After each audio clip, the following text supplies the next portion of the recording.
Welcome to Foundation Podcast, the officially unofficial podcast for Foundation on Apple TV Plus. I'm Jim. I'm A.Ron.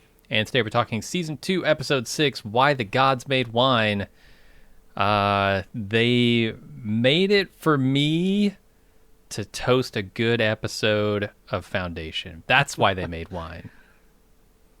How about you? As good a reason as any. I like this episode a lot too. This episode does a lot in a lot of different directions, and I thought it might be an interesting thing to do up front to analyze something, because this one of the reasons this was an underlined episode for me is when we were talking to Mr. Goyer about when he kind of wanted to do a mid-season check-in. He said that episode 6 might be a good one because it's a very unique episode.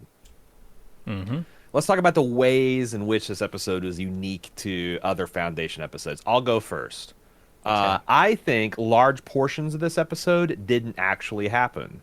I think that every time you see that Barbara Walters interview filter, soft focus filter, that you are supposed to understand that's Tellum fucking with people's mental state. And a lot of the scenes taking place in her sanctum had that effect. So I can't think of other episodes that were this much kind of like mindfuckery.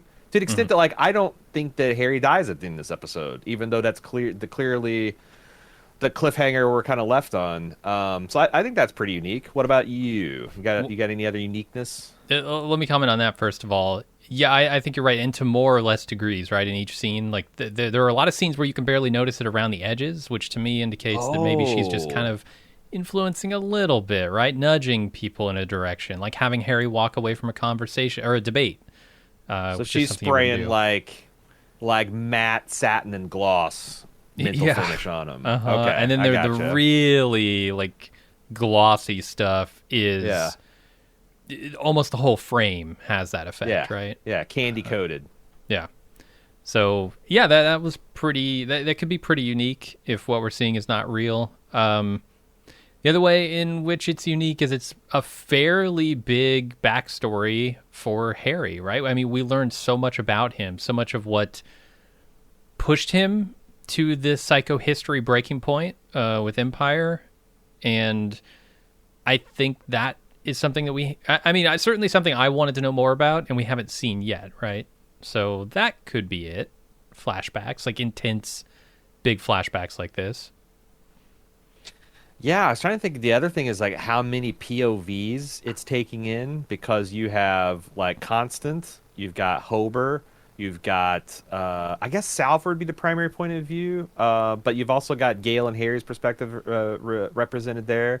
Then you've got Day and Sareth. Like, and the other thing I guess is kind of unique is I don't know that I've ever seen the Empire this far on their back foot. Mm-hmm. You know, I've seen them kind of in this spot where they've had to do some kind of big splashy display, but they've always kind of won those exchanges. I'm not sure that Day wins this exchange in public with his new Empress. Not at all. I mean, if we had any question that she was trying to undermine what Empire is, this should put it to rest. But it's so funny because, like, what would Empire say? Like, you're undermining me by saying that we're public servants? Right. By saying that she's put his back to the wall in a way that he can't really... He can't wriggle out of without risking an open rebellion, I think. Yeah, it's a literal Emperor has no clothes moment where, you know, someone has said the thing that hasn't been said in so long, and it's so obvious and so right and so just that, like, what is the guy... going to say, except for like, I'm way too evil for that to be that guy. I don't know. He's in a real pickle. And now that she's a face that the inner sanctum of the Empire is familiar with, that he's just like, kind of revived Empress worship. It's going to be hard to dislodge her, right? He'll be made to look very foolish at the least. And if he kills her, just has her disappeared, he'll have to answer for that, because it's like, what, did someone just kill your Empress? Are you that fucking weak? He's in a real, and I think Dusk, you see that smile, that sardonic smile. I think he sees the leverage. Oh, he sees it. Yeah. They're all registering it. It's just a matter of what do they do about it? How do they respond? And that's fascinating to me. That's That's exciting. That's the Empire stuff that's been so good all along. But yeah, I really enjoyed this episode. I'm curious to see if not a lot of it is real, if there are things that we were shown that we should be skeptical of, if they reveal that next episode, if they let us just kind of know that or think that, and just kind of move on, or how they handle that. Because there's nothing on the face of it that says all of this can't be real, right? Right. Everything we know about the Metallics, they can do what they're claiming to do here. Yeah. And that could just be it, but there might be more to it. We'll see. The only thing that is super unreal is the amount of softness to the focus. They're just I don't think optically you can get that soft. They had to do that in After Effects or something. That's the only thing unreal in this episode is Jared Harris's haircut. That's the only thing unreal. God, the first haircut he shows up with in the flashbacks is. Okay, let's talk. I want to talk about this since you brought it up. Okay. I've seen in the last decade a lot of quality attempts to de-age actors. And I've seen it done digitally. I've seen it done with makeup. I've seen it done with wigs.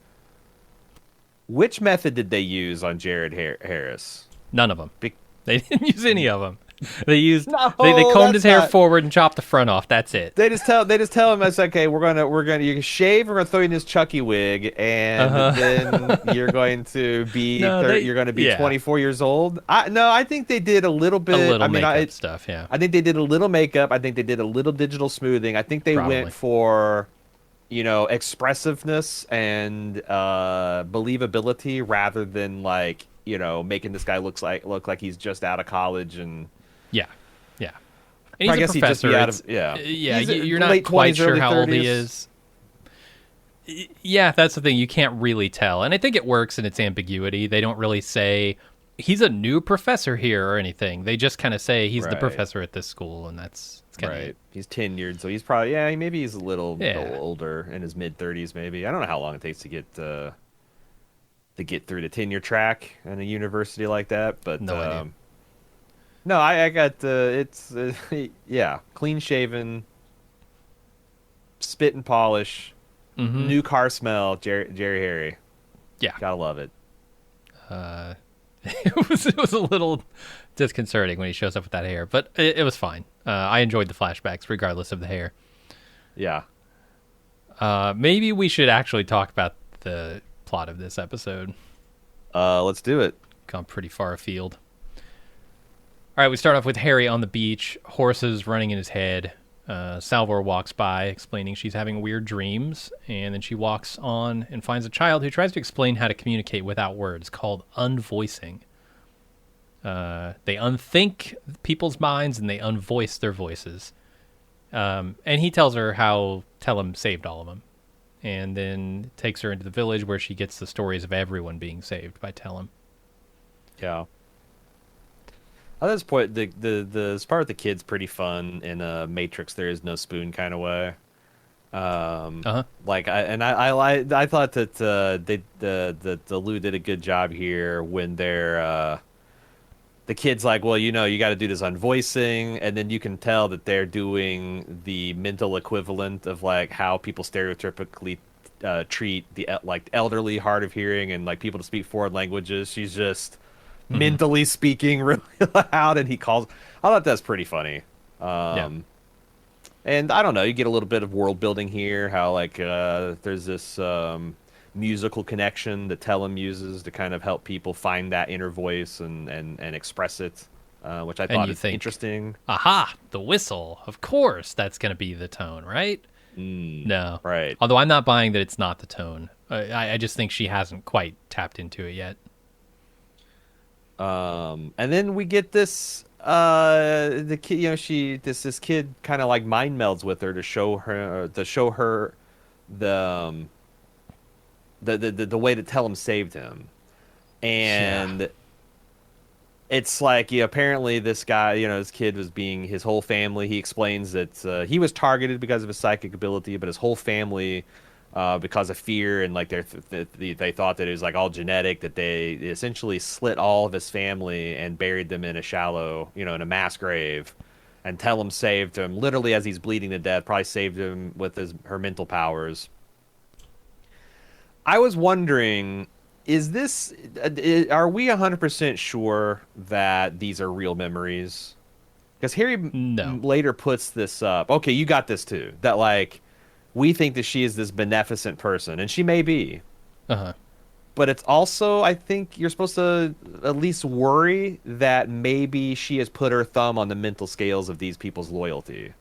Every single one of them are personally grateful to her for their very lives. And she's doing the same with Salvor here, right? They're all doing the same. This is some indoctrination type thing that they do with new people. Do they know? Are they like, do they know that they're actively deceiving people? Or they deluded themselves? It's a good question. That's what I'm saying. Like, are they just going along with the group, or did Tellum actually fuck with their minds? Yeah, I don't know. I think that's an open question, because she seems very powerful and willing to manipulate. Definitely not above it. So, and there's something about her face and all these visions, like, all these people at the moment of their death, she like just hovers into view, and she's wearing this. It's definitely a serene and benevolent face, but there's some kind of something false or curdled to it. Everything feels false about this, right? I mean, she describes the ways that, the I guess, career opportunities for the sighted. They can either become gods or they can become dead, essentially. Gods among men or wolves among sheep. Yeah, hunted or... and you don't see any of the gods being saved.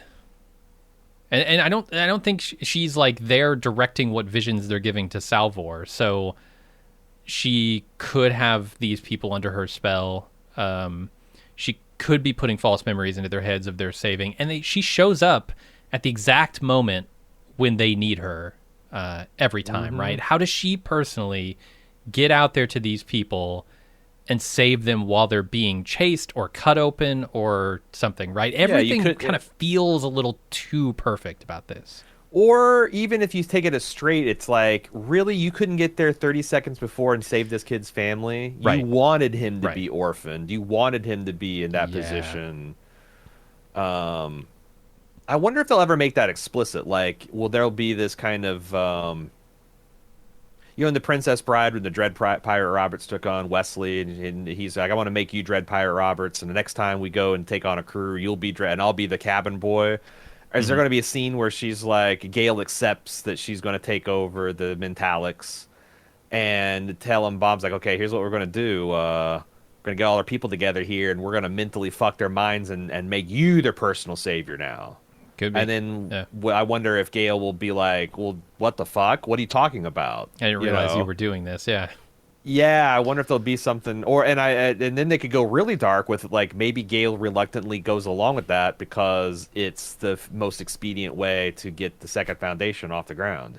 Sure, she thinks she can take her on, right? And I'll just reshape this into what I want it to be after we do this horrible thing, and I get control. Yeah. Because, like, you had this, like, super pro-science, not at all faith-based intellectual movement, the foundation that in a few centuries has become a religious movement. Like, how fucked up could things get on the Mentalic side if you... Yeah, I'm very curious to see exactly... And it's funny because, like, you are... It was a long time before I got suspicious of Tellum, and I think it's because I just do like Rachel House a lot. That must be it. I because have like realized you're like Harry, you're like screaming, she's fucking with your brains, can't you see? A.Ron, she's pulled the wool. Yeah, no, I have realized watching this episode in particular that I have an inherent bias against and distrust women. Of fanatics. Okay, gotcha. All right, fanatical women, fanatical men, fanatical anything. There's something inherent, and it's probably, my experience with cults and things that just causes a huge bias against them. So I sniff this shit out, and I immediately distrust anybody who displays any sort of fanatical properties. Yeah, no, it's visceral. It's visceral. But I do Yeah. also like a person who's the protector of an underdog, you know? And So that's it's what like they're doing, right? that's the one cloak you can come and slip through my defenses on. And they know that. Like Yeah.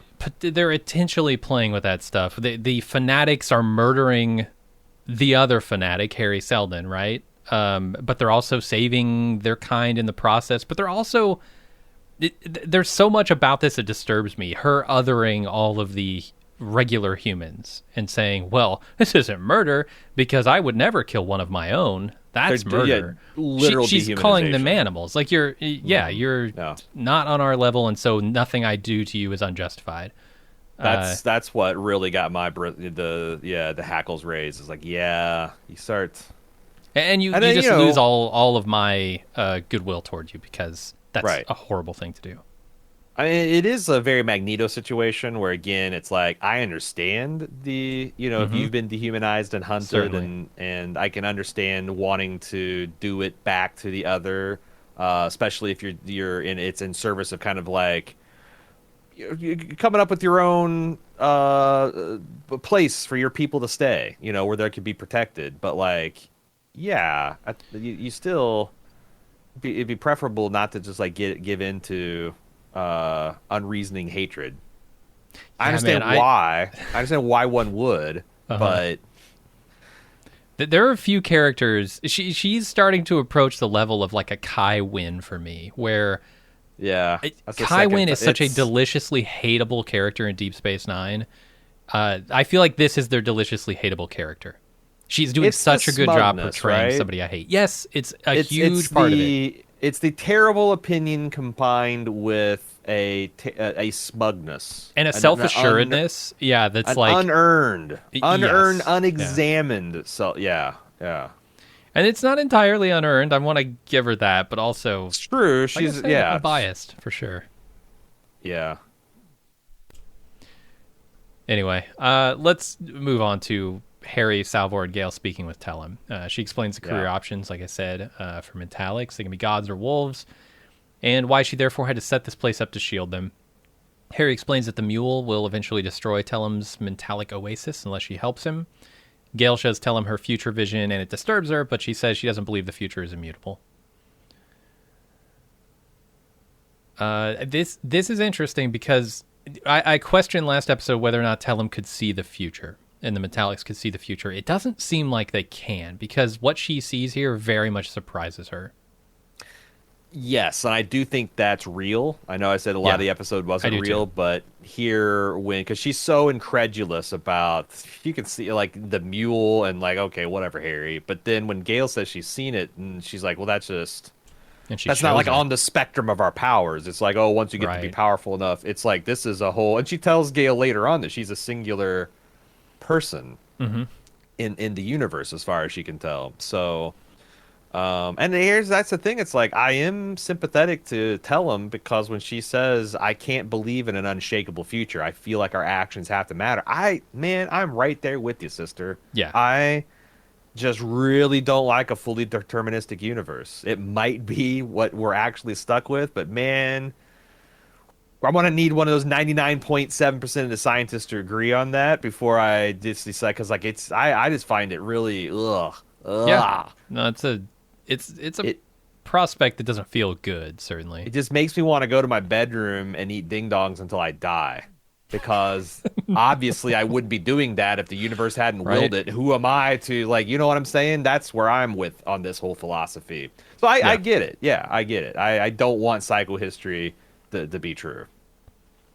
Yeah, I'm with you. But I guess it's also not necessary that the universe is fully deterministic and the future is immutable if you believe in psychohistory, because psychohistory is just showing you the outcomes based on the variables as they stand, right? It's true. And that That's has true. been rerouted several times.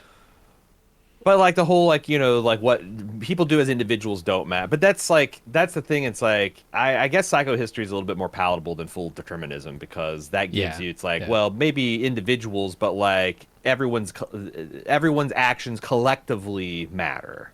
Sure. And collectively they're kind of deterministic, but individuals still have choices, right? Yeah, and you That feels can like better. Raish could Raish refused his call, and Hmm. the Foundation and the Prime Radiant is still on, right? So it's like Yeah. there is still some freedom there. But yeah, I feel like that. So is this like Tellum fundamentally misunderstanding psychohistory, or I thought it's more of like she's just deeply skeptical of Harry, even more so than she is most incomplete, unsighted individuals. Like she's especially distrustful of Harry because of how slippery his mind is, and probably how I don't know how self-assured and confident and smug he is. Yeah, and that's the thing. Like, I don't think Harry is much better than her. Everything she says about what Harry is doing to Gale is true. Oh, He's the manipulating fingerprints her. on your mind. That's such a Hmm. great line. Yeah. And, it's like when Harry thinks he's being mentally manipulated, the first thing he does is counterclaim. Oh, she's trying to, but you're right. And that's why it works so well, is because Gale understands the essential truth. Even Salvor, who hasn't seen him that long, understands Hmm. that. But it's interesting because this episode also is where Salvor, I think, starts to understand Harry a little bit, Yep. you Yeah. know? I think that's Harry and Gale, or Harry and Salvor having an actual, real conversation while they're fishing. Not sure. Not I think sure. There's some so. I think suspicious so. stuff happening, but we'll talk Yeah. about it. Yeah. Yeah. So It yeah, she could does be. understand him a little more. Hmm. And I do wonder, like with Harry out of the picture potentially now, if Salvor is going to take up the mantle of, hey, you need to give psychohistory a little bit more consideration than you're kind of leaning toward. If it's a battle now, not between Harry and Tellum over Gale's soul, but if it's a battle between Salvor and Tellum. You also, if you go back to the foundation layer of everything, I wonder if, because it seems like Tellum's one of her conditions is Harry can't be a part of this. I wonder if that's something that Harry intended the entire time. Also possible. Like, Yeah. guide the second, but like, because he says, like, this Harry can't know of this, like, the best way to completely sever that connection is just to off yourself, right? Like, I don't think Harry, like, Yeah. even if he wanted to survive, I don't know. Boy, he's so fucking inscrutable. He is, and events have And there's so many changed so wheels within much. wheels, right? You know? Yeah, like where does Akale and Yana and the Prime Radiant and all this stuff fit in, and making him Yeah, because human, was that intended? You know? that's the other thing is like this wasn't a one-person show. This wasn't something that Harry stumbled into these ancient archives and came out like Eureka. Like he had the help of his wife. Hmm. The Kali I thought is a long dead mathematician. I Hmm. don't think she's a real but obviously influenced by her. Yeah, And and Raish. manifesting as that in the Prime Radiant. Yeah, this wasn't a single person's life work. Like, and in fact, Hmm. I got the impression that if it wasn't for his wife Yana's brilliance in quantum computing, his theory would have just been that he never would have been able to realize it into the prime radiant, and if it Yeah, wasn't for her technology. yeah, I think you're right. We also find out in this scene it's Salvor's birthday, which will come in to play later. And then Constant arrives at Trantor and meets her first spacer. Polly and her marvel at the majesty of Trantor, but they know the Empire is decaying around it. And Constant remembers imagining it as a child as they kind of walk here in through the airport. Polly charms their way through customs, and they go for an all expenses paid night on the town. And it's some of the raddest visuals you'll ever see. Like, there's three different things in this episode that are amongst the 10 best science fiction Too. things I've ever seen. The jump ship arriving over Trantor, the city of Hmm. Trantor itself. But I want to talk. What are we doing with the spacers in this episode? Because I guess that's another unique thing we could throw in, the fact that we're getting some spacer backstory. Yeah, this is potentially huge. I mean, both figuratively and literally, right? That ship is gigantic. I don't know what they're doing with it yet. This is just a tease. This is a tease. Yeah, and there's like I feel like that Constance efforts to ask questions, like innocent questions to the spacer is like you could tell it's kind of grating to the spacer. She's being polite because it's her job, the profession, but she doesn't like to be othered. And they also talk about that I don't think this is a volunteer or necessarily paid position. Said that like the Empire's been genetically manipulating us for 600 years. We're perfecting techniques, but it began back when our servitude was forged. Yeah. Doesn't But sound yet voluntary. they also have some kind of inviolate home ship. Seemingly, yeah. The what was it called? Home brew, the home something swarm, the home swarm. The home swarm. Yeah. I don't Yeah, refer. it's I don't interesting. normally. You normally refer to humans in a swarm because she No. bristled at the. When I think she's being like othered by Constance. She's like, you realize we're humans, right? But I don't know. The Yeah. other thing is like I didn't notice last year or when I've seen these people before, like how engineered they are. Like they are missing huge parts of their central anatomy. Yeah, like That all of seems to their be- organs are gone, right? They seem like they're a spinal column with some Yeah, it's got brains like attached. it's chromed out spinal column with some platinum filigree and LED lighting, subdermal LED lighting. It is extremely I- elegant. I like that Polly comments on that, and it's bold, but I think earned for this show to comment on how beautiful its design is. Huh? You know, Well, I think it's also part of the like, that if you're a person that's been enslaved by this institution to do this particular job, but then also it's a very aesthetic thing that they've done to you too. So you're both you're not only useful but you're beautiful because that's what Empire is all about. yeah, That must be a whole body and mind fuck, yeah. that. Yeah, and I hope they delve into it. It's interesting because Bel Rio seemed like he was fairly close to his spacers. Like they genuinely had affection for him as a person, and he them. I'm very curious to see how they explore these apparently independent spacers out in deep space. The ones that are in servitude to the Empire. Is that going to be a big part of the rebellion? Because obviously the Empire is know. completely dependent, on Yeah. these beings that they've enslaved. It's kind of what I'm thinking is, Harry sending Hober to this location where he knows that a spacer ship is going to be, the home swarm is going to be, can't be good for the spacers. Because they are kind of the lifeline, the veins of the Empire, right? If you could choke Well, not those for out. nothing.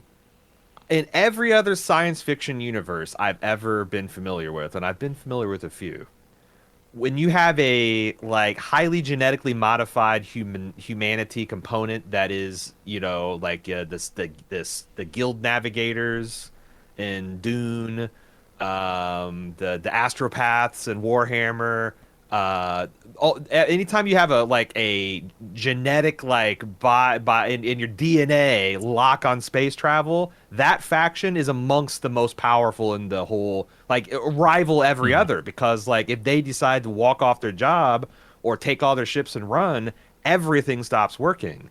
It's wild that in this universe that you've got this subcast that don't have any kind of free will. I think that's that just seems like a highly unstable situation.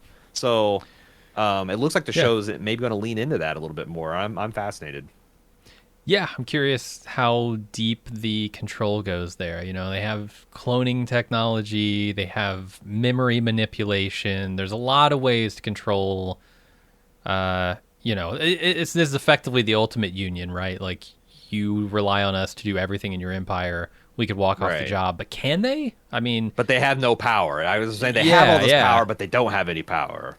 yeah, that's the question. How much power do they actually have? I don't know. Maybe we'll see more of that. I'm Sounds super like all curious they- about it. If they wanted the Empire to stop, all they'd have to do is either stand up or sit down, and it would pretty much happen. So Perhaps, sending a unless Hobor into they- the middle of them,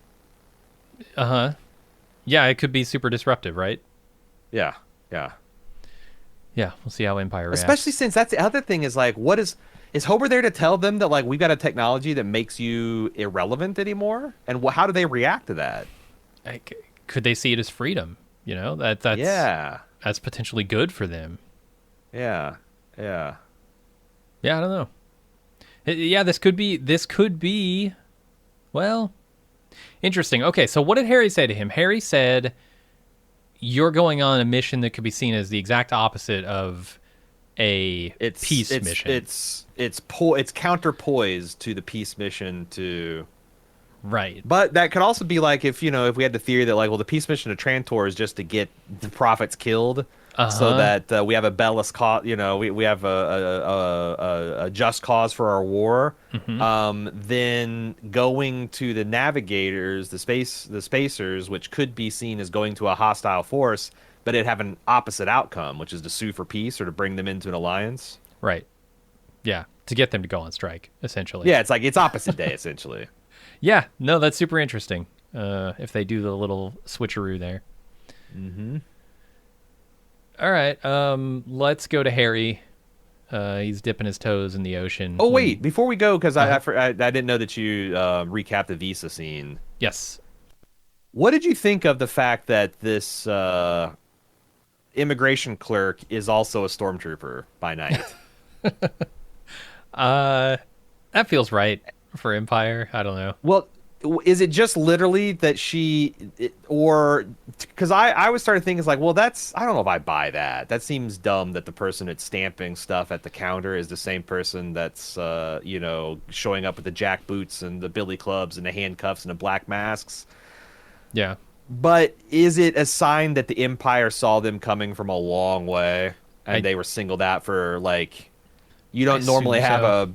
a fucking lieutenant colonel of the secret services stamping your book. She was there because they knew you were coming, they knew you were on this ship, they knew you were in this line. It's totally possible. I mean, they booked passage on an Imperial ship, so like, Yeah. what did Yeah, they yeah, expect? yeah. Yeah, and like Harry probably knew all of that before he sent them there. Uh huh. Yeah, you're right. He Okay. probably expects them to get captured. I don't know if we'll ever see them again because the black bag operations they do on people are Hmm. effective and permanent, seemingly. I There's don't no think this way is the just an Empire's gonna. interrogation. Yeah, I think they'll see Demerzel if nothing else. You think so? Okay. Yeah. Yeah, I think Yeah, so. this might be the last time we see them. I don't know. There's no fucking way. This is the last time we see Polly and I don't know. Constance. I don't know, man. It was pretty final with Hober last time. We'll see. Hmm. Anyway, let's go over to Harry dipping his toes in the ocean when Salvor comes up to talk about his new humanity in relation to the plan. He's enjoying his new toes, Jim. Yeah, I don't blame him. Toes, Is it I don't want to look at him, but I like having them. is this like the fourth different thing that Harry said about the reason that he's had himself killed?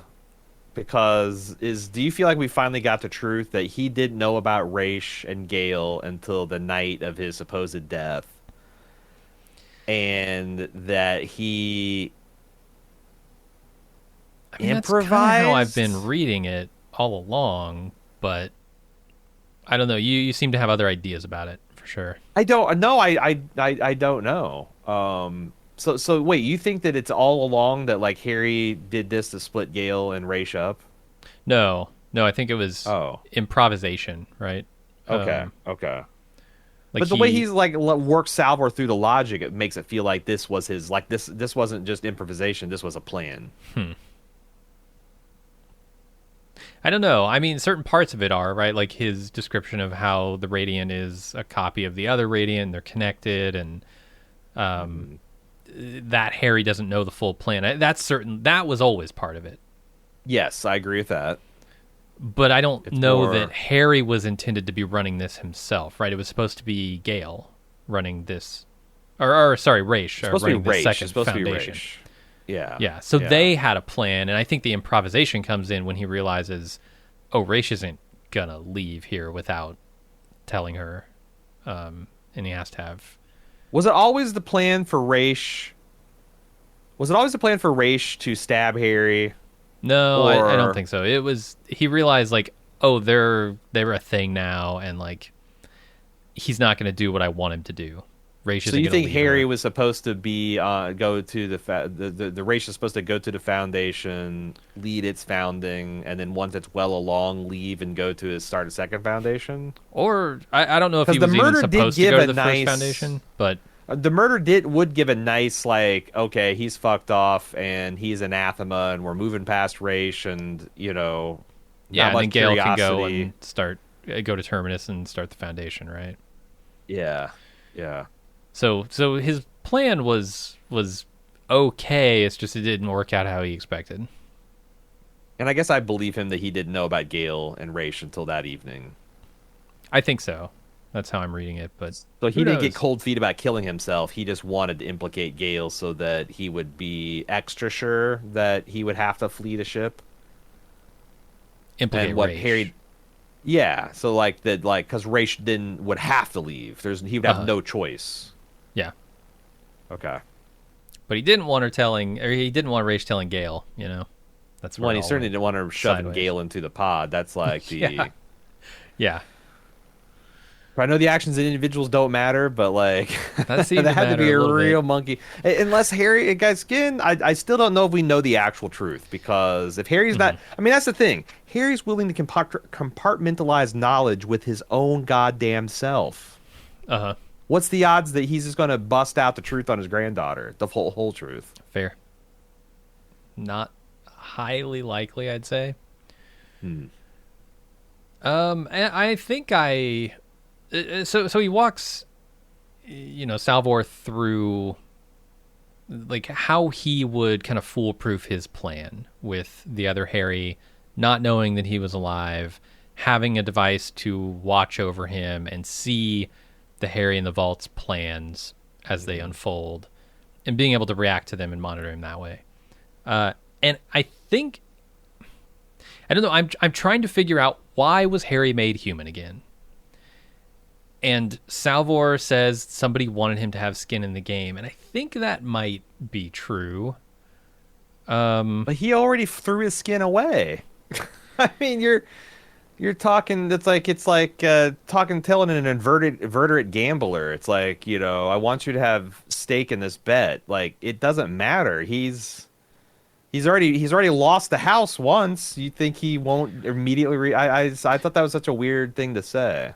Well, with all of the flashback stuff that happens and getting to meet Yana and seeing how they relate to each other, I do wonder if there's an element of let's get Harry back to a little closer to humanity because he's losing the thread. He's Stop losing looking the at things people galactically. and seeing just the numbers. Well, that's what. So that's what and Gale. Yana manifests to him in the Prime Radiant too, right? Like that's how he first sees Kale or whatever version of Prime Radiant he's seeing.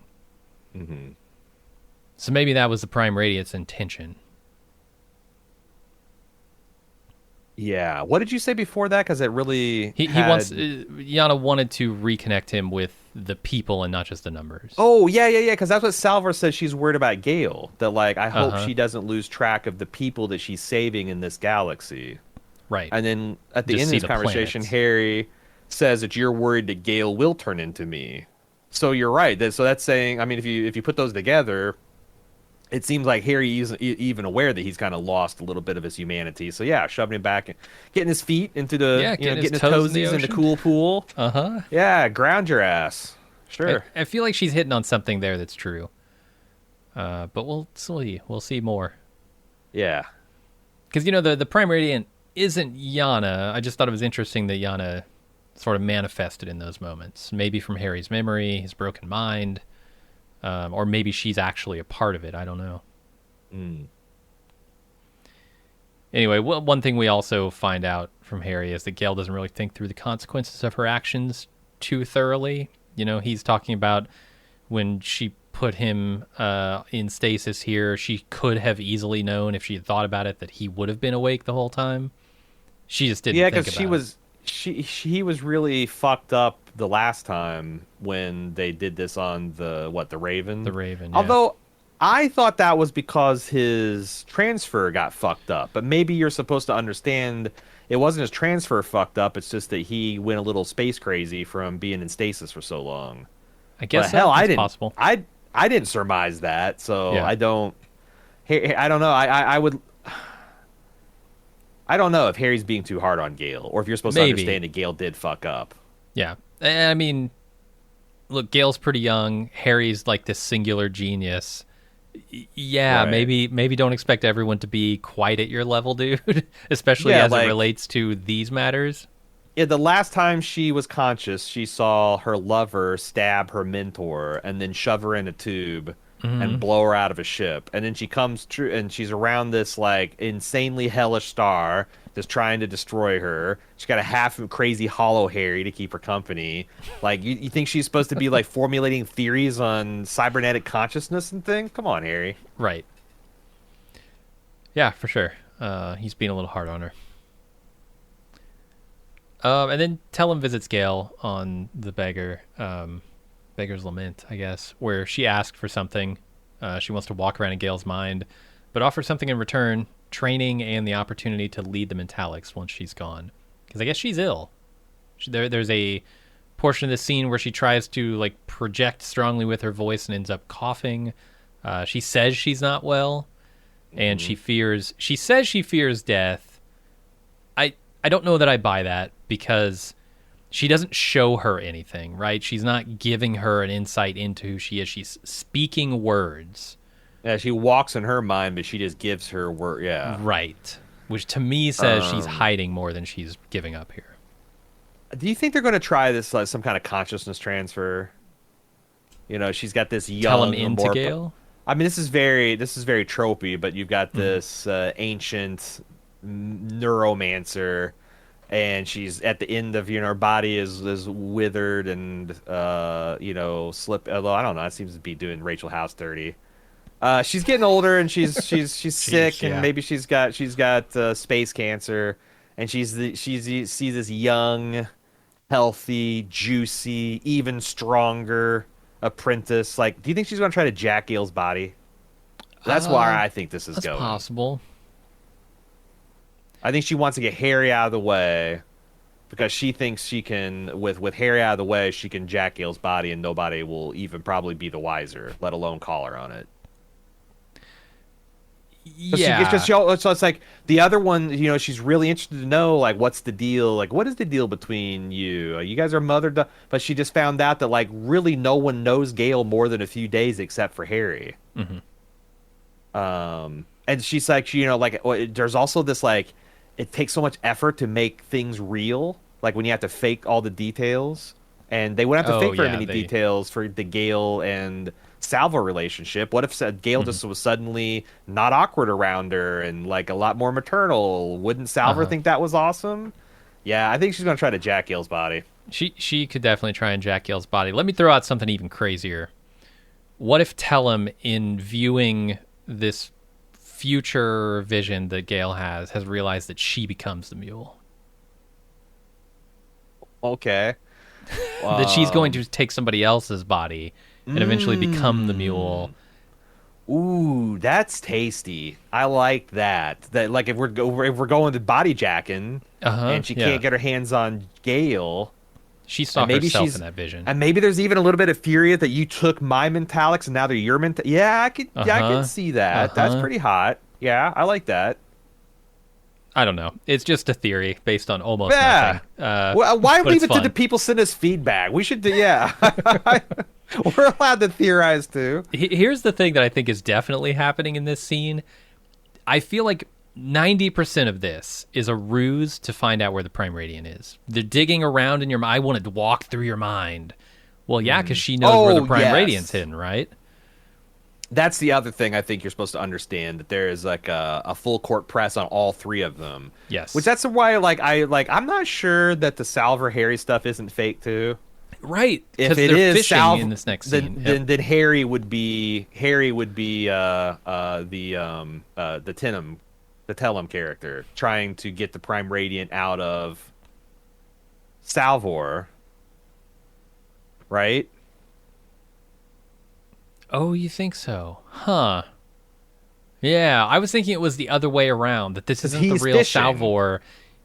she's because there's that fishing scene. It's coming up very soon. Where at the very end of their interaction there, after they've kind of talked and bonded and stuff, at the very end, Salvor asks, "So where did you and Gale hide that thing?"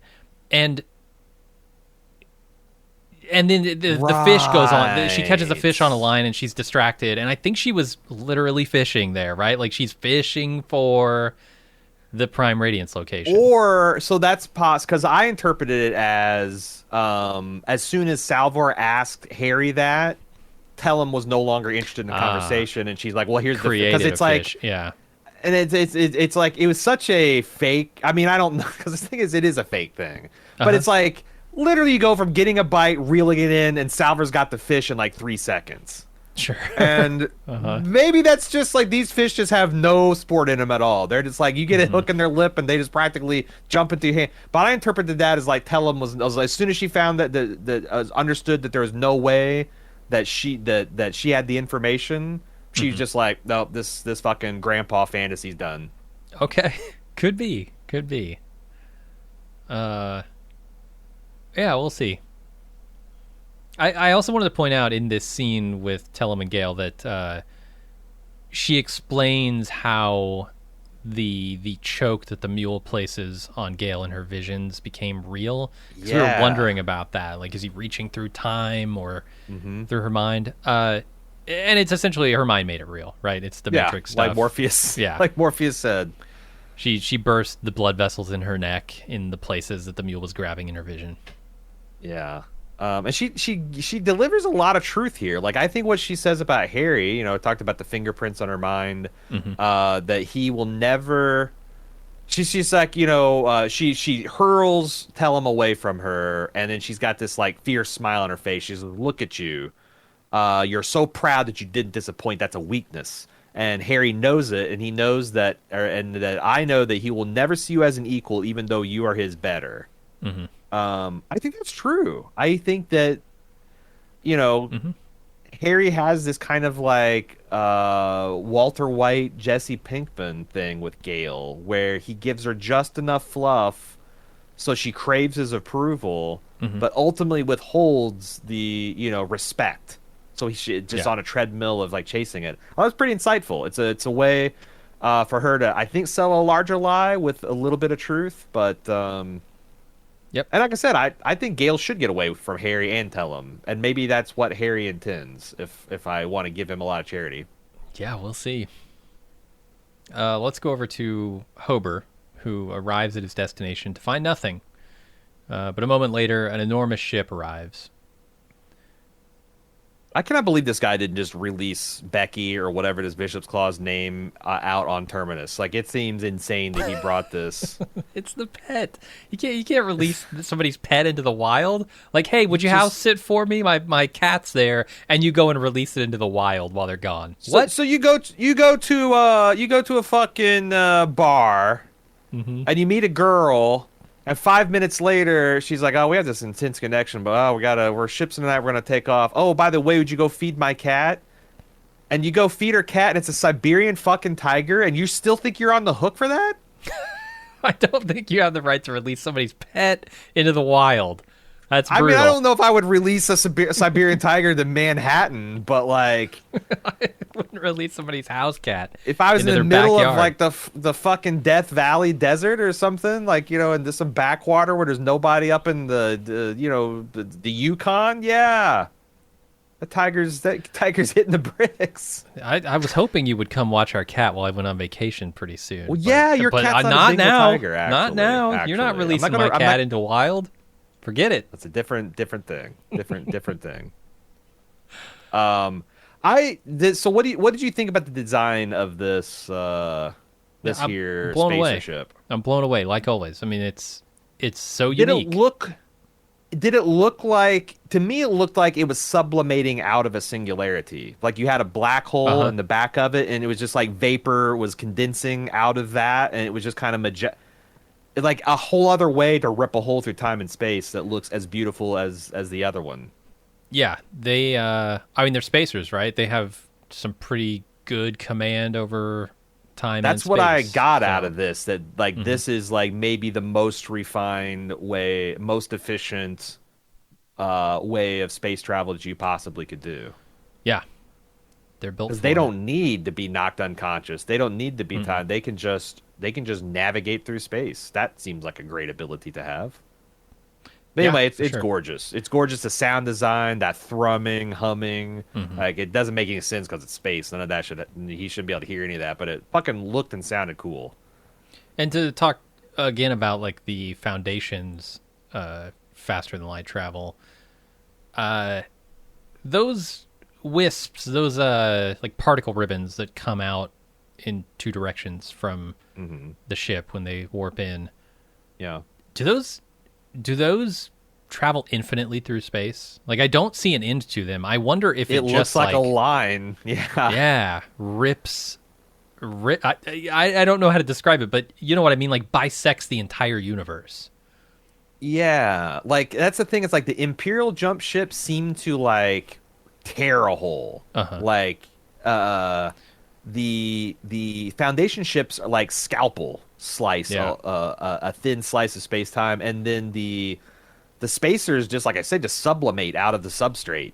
Hmm. You know, they come into existence the way carbon dioxide does off of a piece of dry ice. They're just there. Very Yeah. cool. It's very cool. It And is. I think you're supposed to draw relative like ideas of sophistication based on Yep. how stately the exit of an intro to hyperspace Uh-huh. is. How violent, yeah, the process Yeah. is. I wonder what Mr. Goyer would think about that that theory. Yeah, curious. Let's go over the fishing scene where Harry explains to Salvor about the curated nature of Vault Harry's memory and his mechanism for keeping an eye on that Harry. Tellum and Gale arrive, and Gale tells Harry that she wants to take point on leading the second foundation with the Metallics. He tries to convince her not to be manipulated by Tellum, but it isn't easy because Tellum is clouding his mind, which kind of makes his point for him, honestly. Yeah, somebody who can manipulate your mind into doing what they want. It's this line he has: "If you can't trust your own mind, what have you got?" Mhm. Yeah, that's why But it's dangerous mental too, diseases right? are such a scary thing, right? Yeah, but it's a dangerous thing too because a lot of people like people get in a lot of trouble trusting their own reason exclusively too. Like for sure, there yeah. are people that know more things, have a better handle on reality, and if you can't but it's like yeah, this is different when someone's like, like I don't even notice she would have to like rip parts of his mind bloody and raw. Like just that fucking headache inducing sound. Like just keeping someone in a state of a migraine would incapacitate them. And just you get this idea that to the point like I'm not sure why Gale and Salvor are not reacting to it. Yeah, I almost they wonder can if see this he's is in distress. this is the beginning of the torture scene of Harry. That Salvor and Gale at this point are not really real. Yeah, I mean, any of that stuff is possible for sure. Yeah. It doesn't start happening here until Tellum arrives. So there's a conversation, right? Half of the scene is without Tellum present, and I don't know how much that matters to whether or not Let's say the loud characters ringing are real. implies that she's there and affecting him. So, yeah, I know what you mean, though. Yeah. And that's the crazy thing. So this line, and the reason I like it so much is because it connects to everything we've been seeing. If you can't trust your own mind, what have you got? It connects back to Empire with their memory altering technology and Dusk and Day Right. not knowing if they've been altered. All of the Yup. Cleons seemingly having been significantly altered from the original Cleon. It connects to, the stuff that's blatantly, obviously happening here. And it connects to the Vault Harry as well. He admits in this Yes. scene that he has tampered with Vault Harry's memory. So So he's doing it to all of himself as this- well. All of this is delivered with a pretty big dose of Harry hypocrisy. Right. And then he's going to call out the hypocrisy later and tell him, which, is pretty Right. ripe. And he's doing it to himself, like literally. Yeah. It's that's the thing I love about it. It's not just a truism, right? Like there, you have a fundamental connection with your mind, and if that is gone, what are you? You know, you're not a person anymore. You're a tool for someone else. And then it's also got these extra layers, which I love. Yeah. So I mean, there's also the question of like, could Tellum have had such a strong control over a Harry who was still digital? And would a digital Harry maybe have more control over a Gale or a Salvor in this moment, strictly by the virtue of not being human, not being able to have his mind messed with in this way? And maybe this is what Calais intended, that Harry would, meet these people, and that they would be able to convince Gale, and essentially usurp control of Gale, right? Yeah, I don't know what you mean by what Callie intended, because I don't know what Callie, but yeah, no, that's Well, Callie that's being the person who interesting. made Harry human again. Sure, yeah, I don't know. We don't know who that is or what faction it represents. Yeah, the or Prime whether it's the Radiant Prime is what I Radiant should call itself, or yeah. Yeah. Well, I don't even know if that's true. She's just an aspect of Harry. Yeah, I'm not sure. Sure, it's what we've been told, is that Callie is the manifestation of But the yo, Prime Radiant. I like the path you're walking down there. Yeah. All of this is just like, why make Harry human? Why? Yes. And I'm desperately searching for an answer It does. to that question. It's not to make him more powerful or stronger. It's Right. for some necessary human element. And what does it do? I mean, Salvor says it makes you weaker. That's what one of the things it does. Makes you vulnerable. I think she's right. So let's move over to Polly and Constant. After their night out, they head to their accommodations and they take in the view. It's all very majestic. Polly has her dump his drug stash while he talks about the purity of her faith. And then the cops break in and bag them both. The rogue gate agent. Oh, rogue. That's a new twist. This is some really, pretty dialogue about faith and belief. I might be too atheist to get into it. Like, I can't imagine. It's true. Certainly. I think that is the distinction between belief and faith. Belief, you have Yeah. cause to believe that this thing is true. Faith, it's blind. It doesn't care about facts or evidence or anything. It just believes. I'm just trying to think if I was like 150 years old and I don't know, I was the last person to see a solar eclipse or something. It's still alive on Earth. And I'm trying to think if like I would talk to a younger person who'd just seen a solar eclipse and be like, "Oh, your faith has beggared my belief." Like, what? I don't. It's like I don't know if I can put myself into Polly's position to, admire the conviction that she has towards something that she hasn't demonstrated herself to be real herself. I'm with you there. I think It's like faith, as best a good or scene as you can write. I just can't quite get to where Polly's at. yeah, and I'm okay with that. I think like Yeah. there's a lot of stuff I don't agree with that I can think is beautiful or romantic or whatever. Because yeah, I'm very much with you on that stuff. I value belief far more than faith. But this is an interesting scenario, right? Because Polly has belief in this thing, and so he can say that her faith is well founded. It's just it's faith, it's slipperier than belief, and so he knows it's true. It's just His belief is also faith once removed, because he believes that Harry Seldon was a real person, but he has faith in psychohistory. sure, and the foundation is anything worth doing. Right.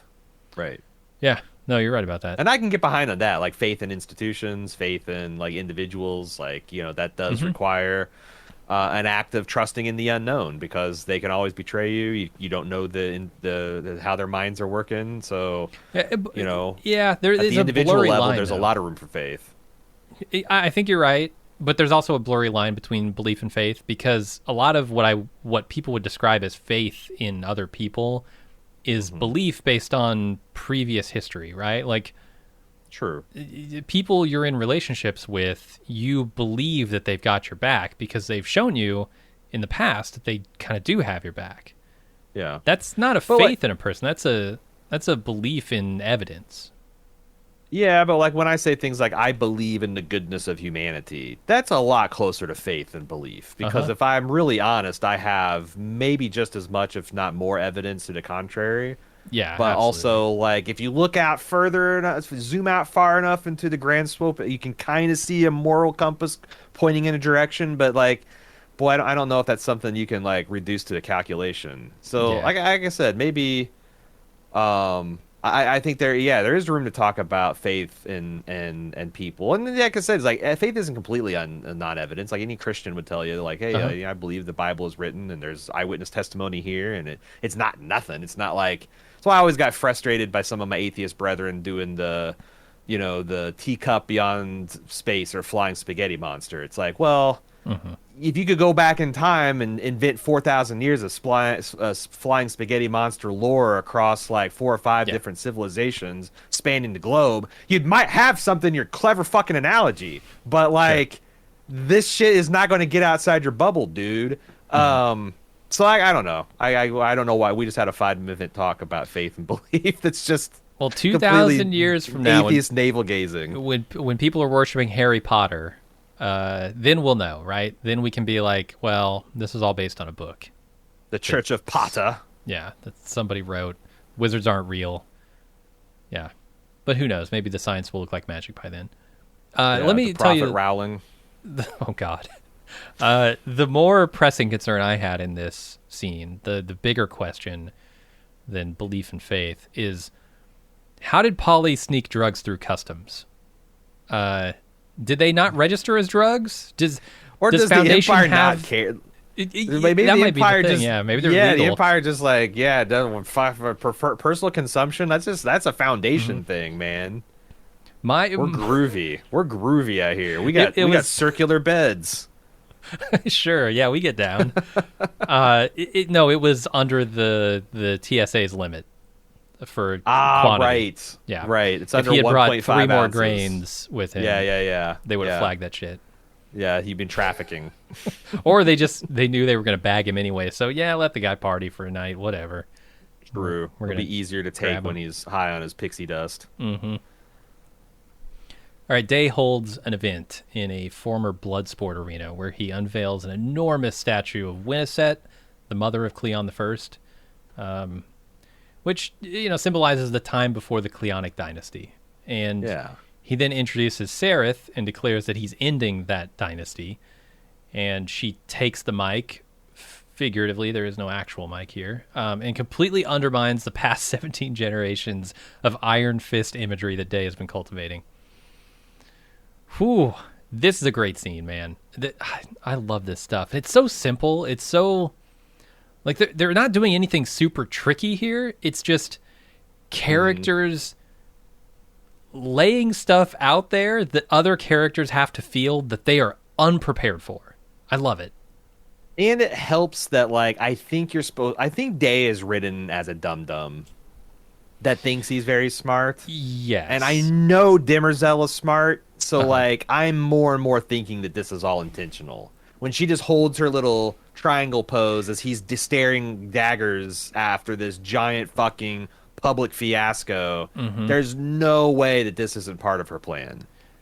There are a couple of things in this scene that make me wonder. First because, of all, like, when he comes around and he does the, let me spell it out to everybody, I'm ending the genetic dynasty. That's something a moron would say. Yeah, because you've already said it, But just like that exact phrasing, let me spell it out. That's like, I don't know, like what like Mac would say during and Always Sunny in Philadelphia during a business proposal, right? Like it's just it's something an idiot says. I agree. Day is not as smart as he thinks he is. I think that moment is super interesting because he says that, and then we cut over to Demerzel, who puts her hand on this thing that she's got on her bracelets. This pendant. Yeah, it's her faith. Her faith. It's like her rosary. I forget the path of light. It's the. Yeah, whatever they call that. Mhm. Which I don't know what this is supposed to mean. And there's a very also pointed look at the end of this She's having scene. faith. That she's trusting in she's having faith in a plan that she might not necessarily understand, or but what does that mean? You strip back another layer. Okay, she's experiencing feelings of faith in a plan. What plan? Is it Day's plan to end the genetic dynasty, or is it the greater plan of Cleon the First that she has to now enact because Day's gone so far off the rails? I don't know. I don't know. Yeah, and the way the look at the end of this scene too. When he takes Day takes Sarah's hand and they're walking back, and he turns and looks at Demerzel like, "Are you gonna do something about this?" Or like, "This is not what we planned," or some kind of look. Oh yeah, he's pissed, and she's just she's just sitting there, holding her frame. I guess. Like, what can I do? You probably planned this meeting, right? And I also love that where he kind of like beckons to Sarah to take her hand, and she like takes a beat where he's like, "Oh fuck," because you can see he's like, "What am I gonna do?" She just refuses to take my hand in this, and then she kind of smiles at him sourly and takes his hand, and it's just like, yeah, they have no fucking clue. There's a moment where she kind of revels in and acknowledges her power in this situation. Like when he offers that hand and she thinks about turning it down. Yes. And then she's like, "No, it's actually more advantageous for me to play along here, so I'll take the hand." Also, she gave some sauce to Dawn too. I thought some significant looks. Eyes. Yeah, keeping him a little bit on the hook, like so many purples. A metallic fish. Okay, yeah. Is it purple or blue? I think it was probably blue. I don't know. It's a blue fish. Yeah, I wrote it in my notes. But yeah, it's a great twist. Like a blue metallic fish. Like I said, he's kind of backed up against a wall here. What can he do? Can he declare the queen to be, or the empress to be, completely wrong about the things she just said that the people love? No. The second he unveiled that statue and introduced his love of his life that makes his heart beat faster, he's fucked, because there's no made himself vulnerable. To now get rid of her would be a years long plot. Yeah. To turn the people against her, to isolate her, to weaken her. If she just dies, like even if he says, "Oh my God, some evil nefarious plan killed my wife," you still look weak, bro. Mm-hmm. There's no way like people can just waltz in your bedroom and kill your wife and you still be Empire. Mm-hmm. Like that just doesn't. It's like it's and unlike in the genetic dynasty where an assassination attempt could succeed, but it never could because you just decant another clone and upload their memories. If you're now are vulnerable, very vulnerable. Yeah. So sure. I can't wait to see the next episode to see what Dusk has, because like the look he gets is like leverage, and I wonder how he's going to use it. Yeah, I don't know. We'll see. All right, Hober enters the giant ship that he found and sees a bunch of spacers waiting for him, wanting to know why he's defiled the home swarm. Yeah. It's interesting architecture. There's just like all this geometric zero-G patterns, and he gets slammed to an anti-gravity platform where there is a ball of naked spacers just kind of like orbiting a Lagrange point in the middle of this ship. Call it a micro swarm. I don't know. Yeah, that was weird, man. Yeah, it says like this is like some kind of sovereign spacer territory. Mm-hmm. Is it like a subspace reservation that he keeps them all on until they need to put him on a ship, or possibly? Because I felt like they were have powerful this much autonomy. These they felt powerful and independent. And we don't know if that's the case, right? They could have been forced here by Empire or whatever, but it feels that way. Yeah, like they're bold when they come back, like, see this human, like, who are you to defile our home swarm? I'm very curious to see where this is going. Me too. It's a powerful ally or enemy. Mm-hmm. I think where it seems like they're just throwing so much, like, at us, like the spacers and the metallics. It's just coming fast and furious. All right, let's go back over to Harry, who's having a hard time keeping his mind intact. And Salvor comes up and says, Tellem's after the Prime Radiant, and it's hidden somewhere on the ship, but he doesn't know where.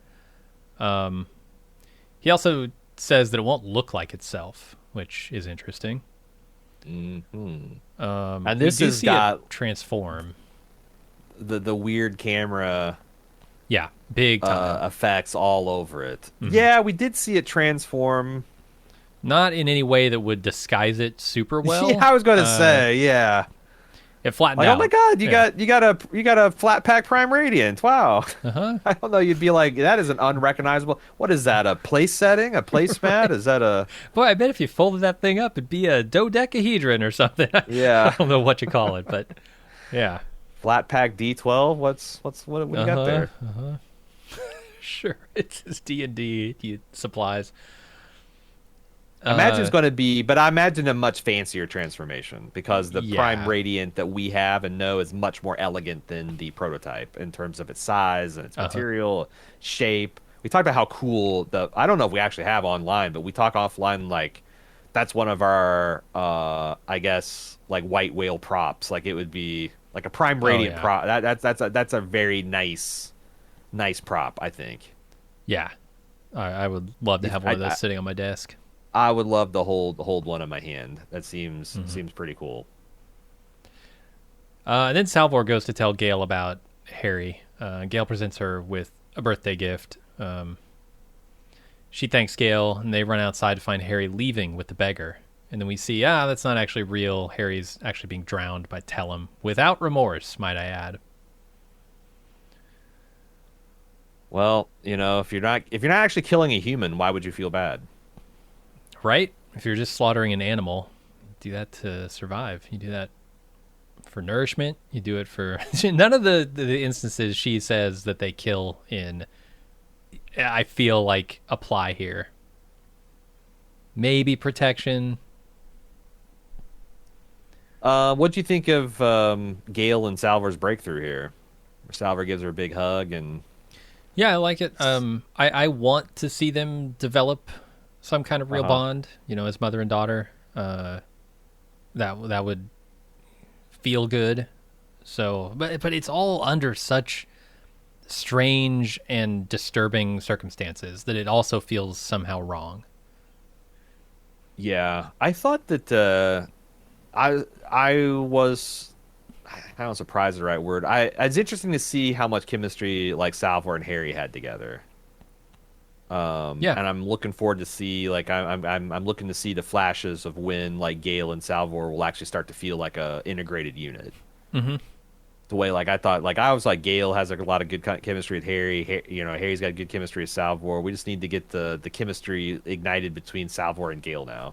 Yeah, I just don't want to see it happen in some mental gym that Tellem is working them through. Right? Like I want them to sit down and crack open that 150-year-old bottle of wine. And just share that, they talk, did and the mental equivalent. They did their inside voices, Sure, yeah. And drank their inside wine. And ate their inside fruit, I guess. Yeah. What it looked like a bowl full of pomegranate seeds, which I would eat an unlimited amount of pomegranate seeds if someone would peel them for me.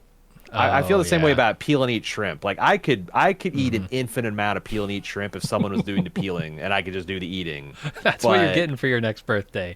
That's all you can eat. I'll peel the shrimp. You will eat 'em. You? Yeah. Oh my God. All right. And then I just need to con someone into doing the pomegranates and all. My life will be complete.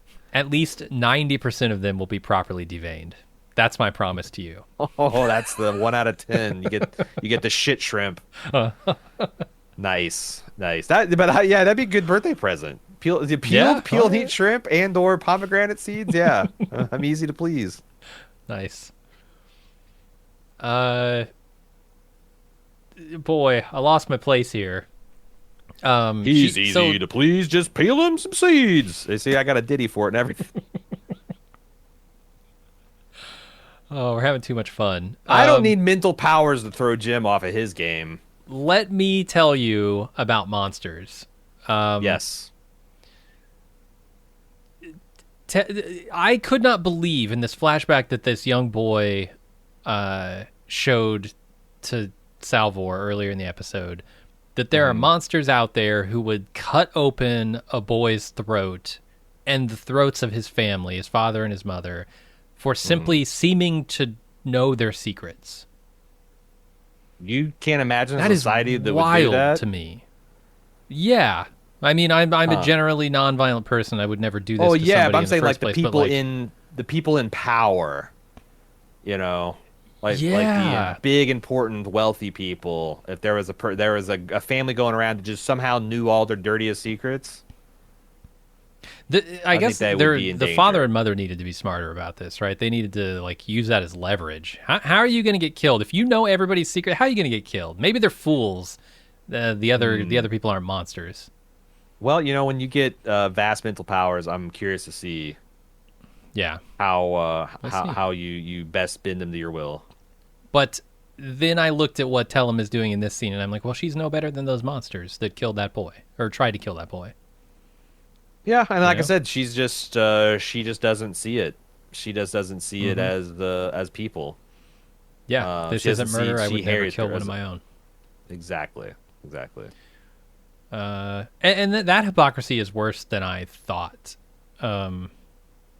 Othering these humans the way that she was othered is a ridiculous level of hypocrisy. That Harry points out, but he points out the murder angle of it, but it goes even deeper than that, which is crazy to me. The thing is he's just not trying to connect with her. He's trying to win an argument, and like I don't think you Uh huh. win an argument against Magneto because like no matter Yeah. what, for every argument you have, he's got a person in a concentration camp he saw killed, murdered by the brutality of some and the indifference of many. And like, how are you ever going to plead your for your life if you are a person that's been yeah, like I said, Yeah. Good point. I'm not He apologizing for her. I think it's you don't like that there's Magnetos in the world, but that's why you should try not to create them. You know, totally. Yeah. Yeah. She comes by uh, it honestly, but also it's pretty horrific. it's a real bummer. It's a real Yeah. bummer for us unsighted people. Uh.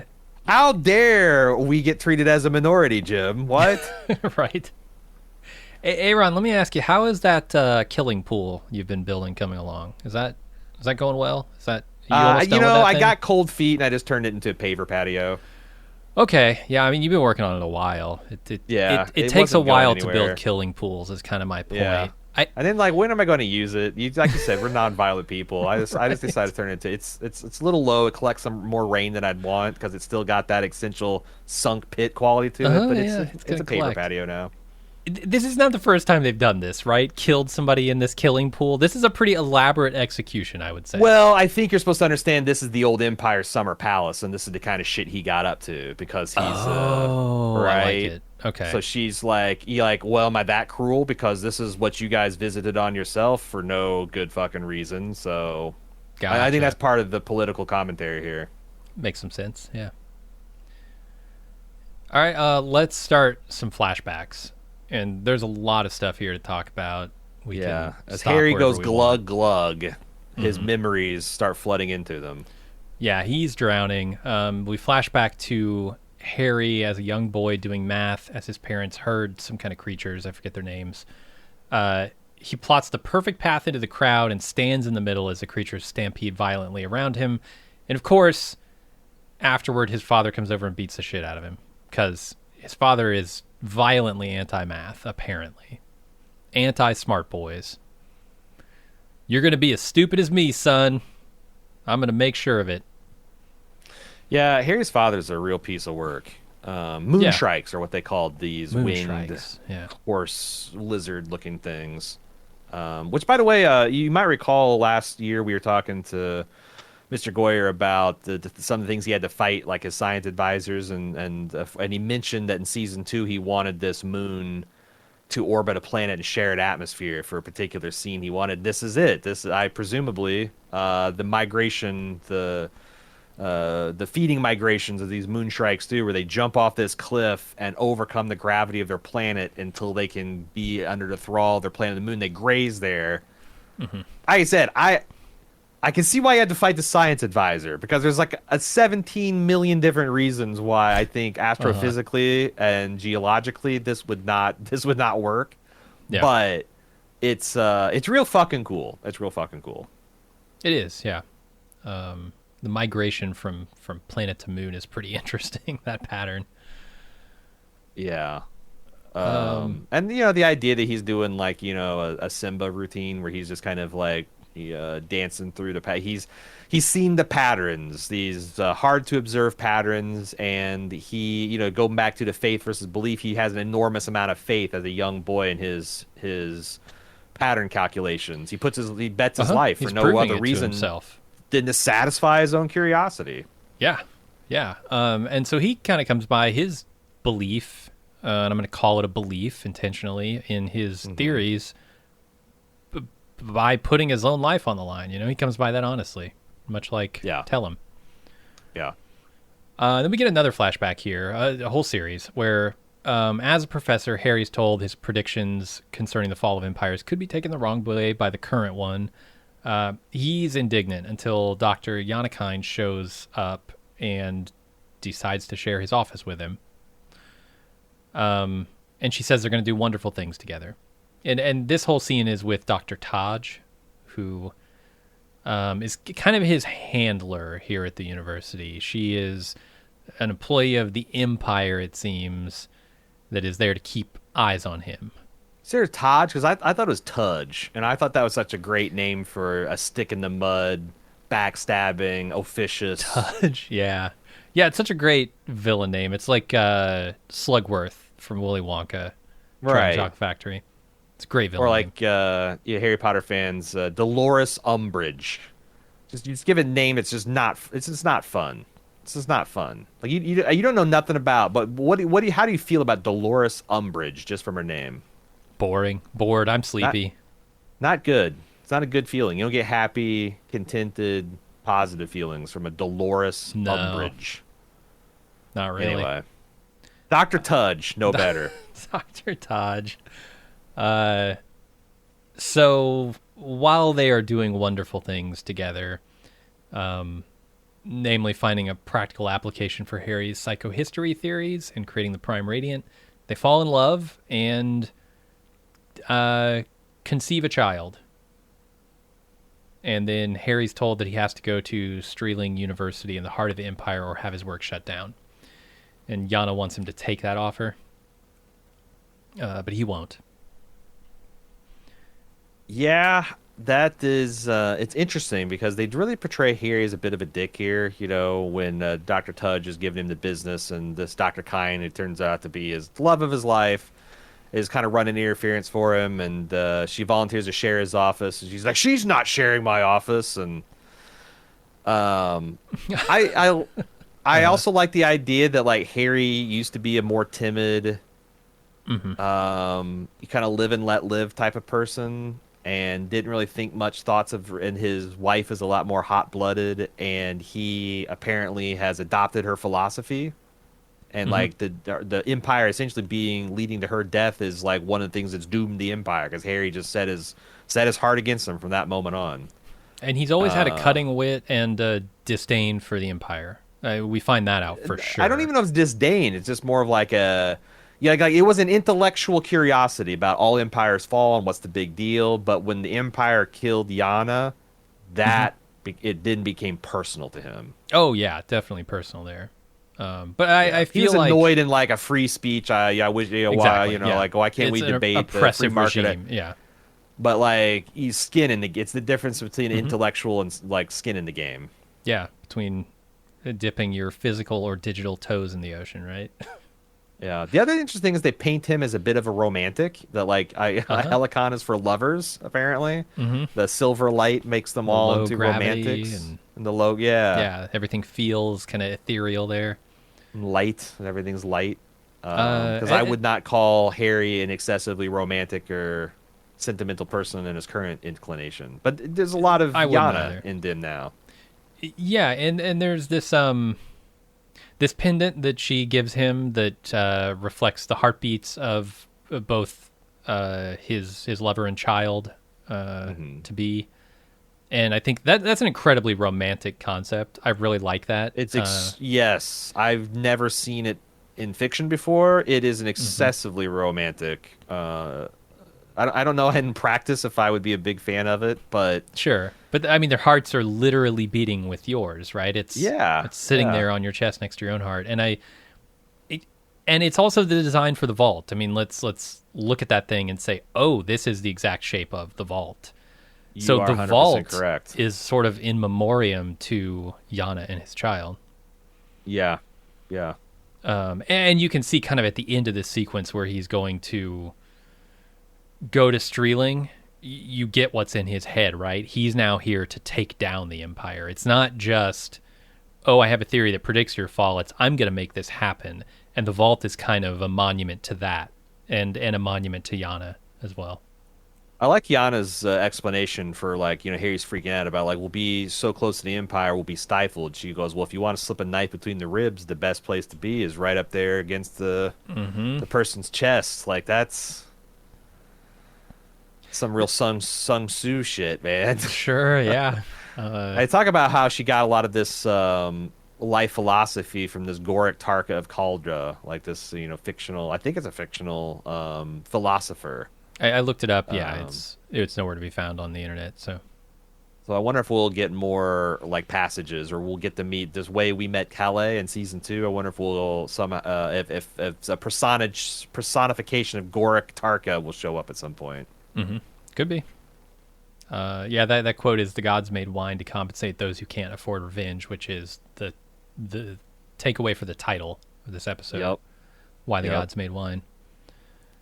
I will say Um. also they do a fairly good job. You talked about Harry having changed over the course of his relationship with Yana. Mhm. At the beginning, I feel like he is very much he's so focused on theory that he's lost any perspective on practicality, and they sort of demonstrate this by her suggesting a fairly obvious thing. At least I think it is with. I mean, it's a standard practice on like predictive models in general, which is backtesting. Like you take Mm. your theory, you take known facts from history, you test your theory's predictive powers Oh against yeah, yeah, those yeah. facts. And he's Sure. like, brilliant. I'm like, well, Yeah. I don't know, that's brilliant. Well, That's pretty standard, dude. it's television. You've done it before, so it seems. Because I remember doing that too, and we were doing some predictive models at this one store I worked at.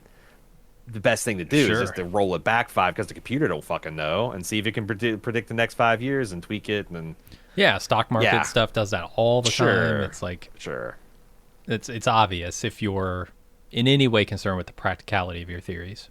yeah. For the other 99% of the people, it probably seemed indistinguishable from an actual brilliant. Okay. Yeah, maybe. Yeah. I Um mean, what do you want these writers to be? Psychohistorians? yes.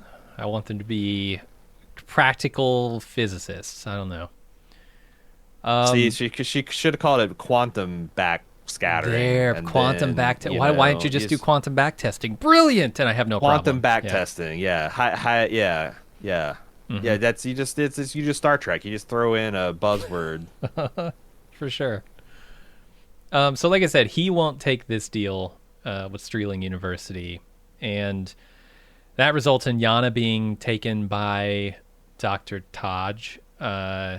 And Harry is forced to turn over the Radiant, but he knows that Yana is dead, and so instead of turning it over, he takes Empire's handler, Taj, to the desert and murders her with a stampede. And then he goes to Streeling anyway, but this time bent on putting a knife in Empire's ribs. And then we sort of flash back to current day, and Harry dies once again. I thought this was really cool. It's a cool way to kill an enemy, with a stampede. Um, I also wondered, like, are we to understand that like Harry got away with murder, Hmm. or does the Empire think that this woman just went out there and got stampeded on accident? I mean, Like, it I was feels like, from an Harry got Imperial away with it. perspective, how does the Empire let Harry get away with this? I mean, they can't know. that he's the one, right? They would have their And he was suspicions, but watched the entire time he was on Trantor, and he knew that. So mhm. it's like, what, they're gonna have him under more suspicion? Right. Yeah. I guess they might know, but they're keeping him around to do his thing anyway. Because It's also interesting. I think it goes back to the theme of like individuals don't matter because like it's probably true that someone, if Tudge had taken a soft touch with Harry, that the Empire would have sent someone else, and eventually Yana or his daughter or somebody or would have died. But like it's also Harry holds Tudge personally responsible, an individual, for a hmm systemic action. I thought that was yeah, really interesting in the terms of like hypocrisy and humanity versus disembodied psychohistory. You know, when the chips are down, Harry does sometimes you gotta smite a motherfucker, like I said a couple weeks ago. sure. And I like how Harry's worldview is consistently expressed by that character, even into the current day stuff that we're seeing. Like there's a moment here where he takes Taj out to the desert, and she says something, or he says, "Okay, now plead for your life or whatever, argue for your life." He expected her to, and he also expects that Tellum will expect him to do the same thing in the current day when he's being drowned. And think like this is Mm. just something that Harry expects of people, right? When they are, Hmm. and he's so defiant about that in his predicament with Tellum. He won't argue for his life. He won't beg for it. He's going to be resolute in just who he is, and defiant in the face of someone that he thinks doesn't deserve his respect. Sure. Is probably more accurate. Did we talk about how impressed I was that Tellum had her people stay there and watch him die? Like she doesn't do Oh, the it's Doctor perfect. Evil thing. Yes, Yeah. thank you. She's got better things to do, but these two fuckers don't. So Uh just huh. wait until this guy goes glug glug. The thing is that fucks with my. I don't think Harry really died here. I think that this Interesting. is all some kind of mental fantasy that she's running him through. Or if he dies, I think she can bring him back like, she brought that little kid with the slit throat. Either so I guess it could be either one. It could Possibly. be an inserted mental image, or it could be something she's really doing that she can undo with her mind. Alternatively, it could be another phase of Harry's plan somehow. True. Well, I mean that's not incompatible with any of those statements. Well, he could be dead, and that's part of the Ah, plan, right, right, right. right? Because But that's we the other thing talked is about like, how there could be another copy of Harry out there. The knife that he cut himself with last time yes, could be that's the storing him. tool set this show is playing with means that like there's always going to be a little bit of not fully committing to a death mentally, I think, in the fans because Hmm. how do you know this is the time where they're not coming back? Right. But And it might be yeah, just turning him into a human might be a way for Salvor and Gale to see him die in a way they think is irrevocable, bullshit, and, and and also then not they don't agree with. well to hide him away from them, right? Like they need to go Mm. off and do their own thing without the influence of Harry, and so he'll be respawned somewhere else, but they won't know. I don't know, Yeah, it's reasonable. but yeah, he might not be dead. We'll see. Hopefully next episode. I do want to know that there's something in this death scene, or this murder scene where he kills Hmm. Taj, where he has a bracelet that he kind of throws to the side. I couldn't tell what this was because it looks a little bit like the aura stuff, but it's not that. It's probably a drone beacon to guide the drones back to him to Oh, the herd shepherd's the things. shrikes Yeah, back. yeah. I assume I'm not exactly sure what you're referring to. there's this bracelet device that he has that he kind of tosses to the side of them as they stand waiting for the moon shrikes to show up. Yeah, I'd have to go back and see that and pay more attention to the whole shepherding thing that his mom and dad were doing in the beginning of the episode. Yeah, probably not super important. Anyway, that's kind of it. That's the end of the episode. Harry's dead supposedly. Yeah, it is the end of the episode. Yeah, that'll do it for this week. We are getting very close to the David Goyer interview. We've been talking to his scheduling folks, and I think we're getting very close to getting a date and time picked out. I know it's going to happen in conjunction with episode 6. I'm not sure if we'll be dropping that at the same date and time or our coverage of episode 6 drops, or if it will be part of a feedback episode that comes out early the following week. Yeah, we don't have the exact date and time nailed down yet. But please continue sending. If you have any questions for him, make sure Goyer, Goyer, is prominent in the subject field so I can go back and search past weeks of messages to find stuff. I can't guarantee to get everybody's question in, obviously, but all the ones that I think are super interesting haven't been answered since. I will be trying to pass on as many of those as possible. Foundation at baldmove.com is the address you want to use. Don't forget to put Goyer in a subject if you want him to be propounded with that question. Foundation at baldmove.com. You can also follow us, as we're wrapping up here. You can follow us with all the other things we're doing. We're wrapping up, speaking of, Strange New Worlds over on Paramount Plus. We're hip deep into Justified City Primeval on Hulu FX. We've got a lot of stuff coming down the pike. It looks like we're going to be going back to the world of the dead, looking at the Daryl Dixon Walking Dead adventure. What was the other thing we got coming up? Loki Season 2. Best place to follow all that stuff is on our social media sites, various ones, at BaldMove, except for TikTok, it's at BaldestMove.